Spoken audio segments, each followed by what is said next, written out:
But in a split second, the order is given. The boat explodes into a fireball, sending its cargo to the watery depths, along with its crew. Just another day in the war on drugs. On the surface, a war between the U.S. and Venezuela seems unlikely. The two aren't locked in proxy battles like the U.S. and Russia over Ukraine's independence. The U.S. doesn't have any military bases nearby that are being threatened by Venezuela, like it does with Iran. And Venezuela doesn't have any weapons of mass destruction that could be considered a direct threat. And Venezuela is almost strategically irrelevant to the United States, a poor country that doesn't pose a direct threat to the U.S. But this tension has been building for a long time.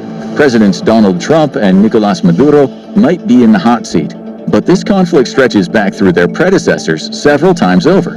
Relations with Venezuela began their downward spiral when populist leader Hugo Chavez took power in 1999. Things were calm at first, but after the September 11th attacks and George W. Bush's invasion of Iraq, relations began to sour.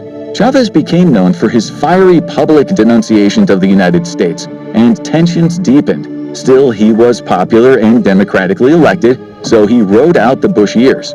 Bush's successor, Barack Obama, was more interested in mending diplomatic fences. But when Chavez died in 2013, things started circling the drain. He was succeeded by his vice president, Nicolas Maduro, who proved to lack Chavez's better qualities. Under him, Venezuela suffered from serious food and energy shortages, leading to massive protests against the far-left government. Maduro would almost certainly lose a fair election if he ever held one. Instead, he claimed victory several times under suspicious circumstances, culminating in the 2024 vote, which observers widely condemned as blatantly stolen. With dissent crushed at home, he turned outward, escalating a diplomatic Cold War with the United States, and President Trump was all too happy to respond in kind. In recent years, diplomatic disputes with Venezuela have flared into open skirmishes, some serious enough to be considered acts of war. The most famous was Operation Gideon in 2020, when a coalition of Venezuelan rebels and a private security firm attempted to invade the country, capture Maduro, and drive him from power. But as impromptu coups often do, it was riddled with flaws, and the participants were captured, including who faced trial in Venezuela. Nothing can precipitate a conflict faster than citizens being captured.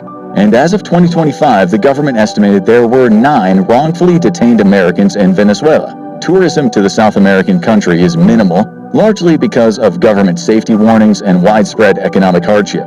Most visitors who do come are there for business or to visit family. Over the years, the U.S. and Venezuela have conducted several prisoner swaps, but that can encourage more captures, something the U.S. has found out the hard way when dealing with Russia. The fuse has been lit.